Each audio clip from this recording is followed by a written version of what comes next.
there's you, who you think you are, right? It's like, here I am, my name's Julien, I'm here. But then you can personalize different parts or different aspects of you.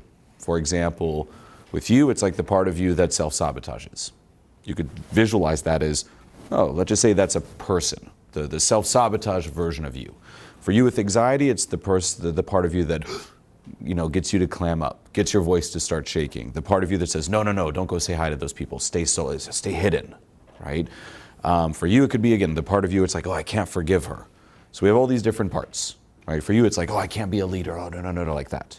If you personalize it, this can be a great exercise to bring more information into your awareness. So you can personalize this part of you, and then, it sounds a little out there, you can try talking to it and even asking that part of you questions, just as you would another human being. This can really help bring into your awareness some of the hidden payoffs, right? Because every part of you, this is also very important, is trying to help you. Even the parts that you're like, why? This is bringing so much pain, it's there trying to help you. Now you might be thinking, why would a part of me that's bringing me pain help me? Well, here's one. We will always choose a certain amount of pain if the alternative is more painful. If I give you all the choice, hey, what about, do you want to cut your arm off or your hand off? You can only choose one. Which one? Hand, arm? Hand, obviously, right? Yeah. So you might be thinking, why am I cutting my hand off? Well, if a part of you believes if you don't do the hand, it's the arm, you're going to choose the hand. The same reason with people, say, who smoke, it's not healthy for you, it's killing you. So you're like, why would I choose this? How is this helping me? Well, if the alternative, not smoking, is more painful and more scary, you're going to choose smoking. The same with the hand and the arm. So even here, if you say, for you, for example, there's a part that stifles you socially, you might be thinking, well, why is that part against me? It isn't. It's there actually trying to help you. But to let go of it, step one is learning about it and understanding it. Okay, how exactly is it trying to help me? What is it protecting me from? What is perhaps, if that's the hand, what is the arm? Identifying that is extremely important. So reflecting, personalizing it can help, but you can also do this exercise, say at home on your own. You can write down some of the questions you'd want to ask that aspect of you. For example, why are you doing what you're doing? Why are you even hurting me? Why are you stifling me? Why can't you just go? Whatever you want to ask it, really. Write these all down. And then what you can do is, say you write it down on a piece of paper on your computer. You then, once you have all the questions written down, you sit down, you take a deep breath, and you can almost visualize that part of you embodying you. To the point where when you open your eyes again, it's no longer you sitting there, it's that part of you. And I know it sounds out there, but from that perspective, seeing the questions, then answer as if you're now embodying that part. Then close your eyes again, analyze the data. What's your name? Zane. Zane. You're going to summon that part of you that is preventing you from stepping into that leader role. Okay, so visualize it, feel it in the body, take a deep breath, and let it take over. And when it's there, open your eyes. Hi there. How do you feel about Zane as a person? He's a pretty good guy, and he wants to help people, but he's pretty scared of people. How are you protecting him? I keep him out of conflict. Okay. Do you remember when you came into existence? When you started protecting him? Yeah, so my oldest brother... Not yours. All right, Zane's oldest brother got into a physical confrontation with his dad. Okay. How did that affect Zane? He was really scared.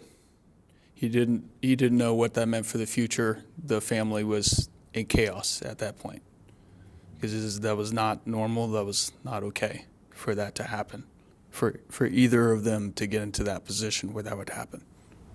So what did you do to help Zane? I built a little box for him to be in so that he wouldn't get hurt, and that if he couldn't protect the rest of the family, at least he wouldn't get hurt. Do you believe he's weak? Yeah. What would happen if you stopped protecting him here and just let him loose? Well, when he was at that age, he could have gotten hurt if I wasn't there to keep him out of conflict, to help him learn how to navigate never being in a situation where violence like that would arise. What about nowadays? What would happen? Now that he's bigger than both of those two people, he could in turn hurt them. So he's big enough now, he could hurt people. Can you trust him? No, I don't want him to cause the same problems that he saw other people causing.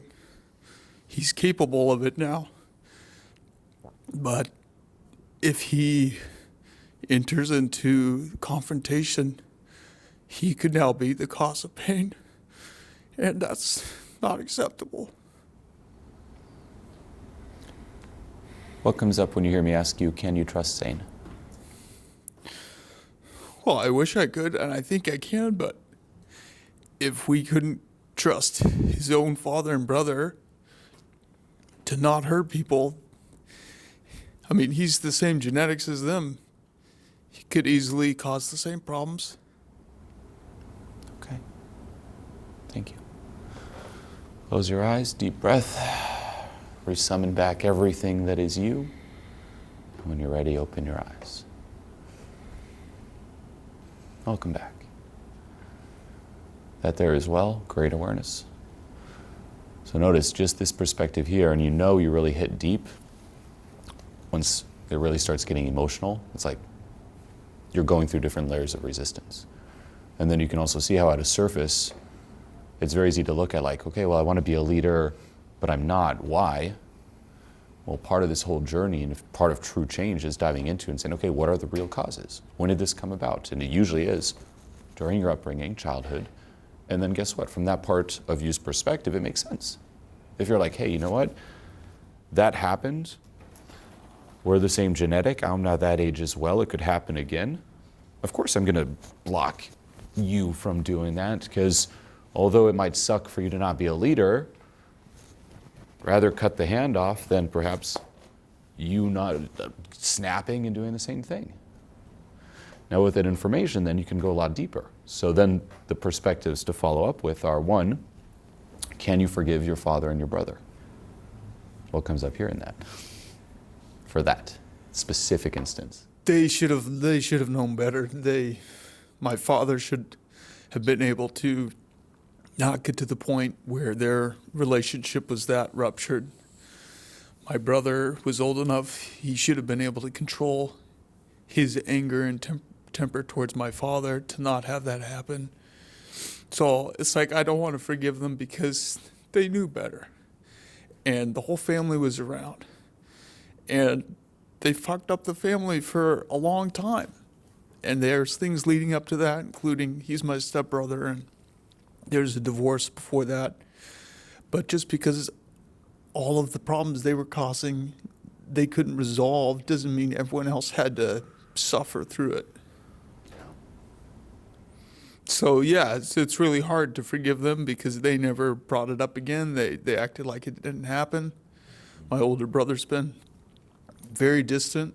I'm sure shame is part of it, and he didn't know if my dad really loved him because he was divorcing. He had divorced his mother.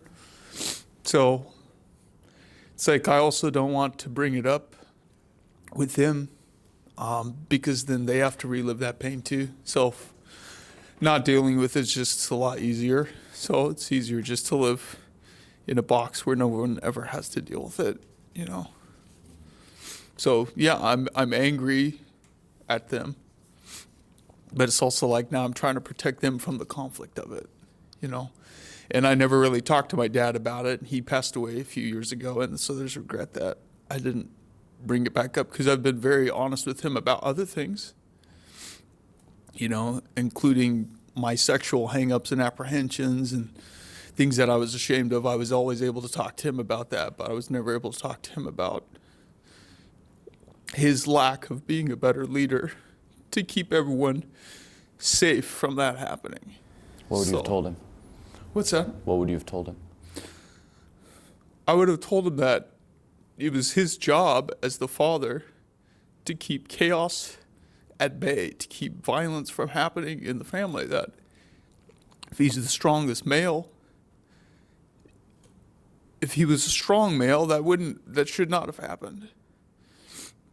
And if he was the leader he was supposed to have been, that there wouldn't be so much division in the house. Can you forgive him? Well, I mean, I've forgiven him for a lot of other things, but For that? for that, it's like I've always tried to avoid that it's even real. That he wasn't a good leader. I've always tried to paint him as a great human in every other aspect because I don't want to deal with the fact that he wasn't a good leader. And everyone in the family loves him, but there's like this underlying issue of that no one respected him as a leader. But everyone dances around that. They try and come up with the things they loved about Dad, you know. Why did you need him to be such a good leader? Well, I didn't really need him to be a good leader until that moment where I realized that if there is no leadership, it can turn to chaos and people can get hurt.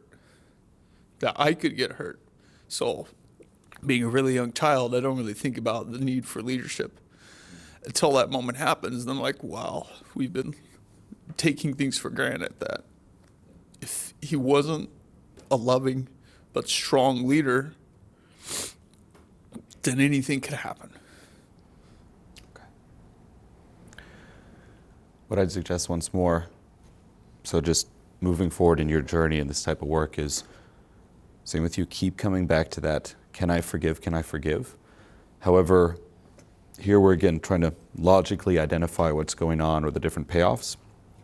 But when it comes to actually doing the inner work, sink into that can I forgive and let the feelings activate. Let the feelings answer.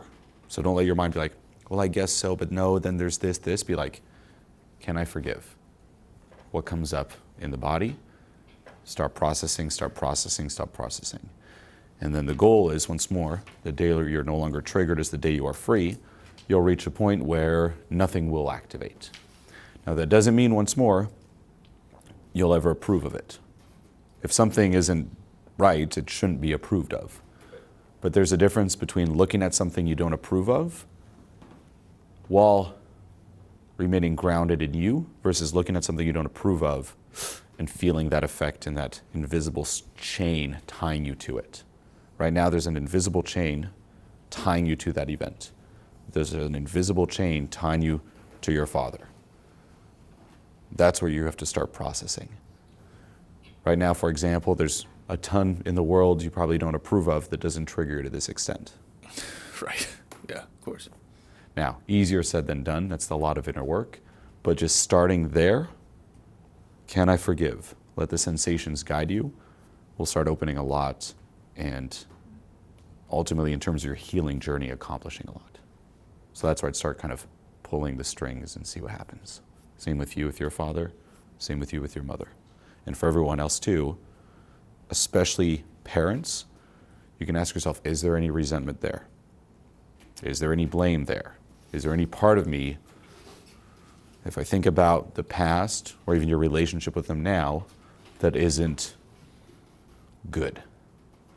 Now, to be clear too, on the flip side, when I say forgive, this does, like I said, doesn't necessarily mean approving. Some of you might have had, quote unquote, terrible parents who did things that were actually bad and unforgivable. Some of you might have had toxic parents. Some of you also, it might be healthier if you cut contact and never see them again. But regardless of what you do, when it comes to the inner work, forgiving is freeing yourself. Because say it is a very toxic person, you can leave the room, you can leave the country, you can move across the world. Great, right? People say, okay, now you're away from your abuser. Great. But you're simply physically away. Energetically, there's still that tie. And that'll follow you wherever you go until you dive into, process it, and let go of it.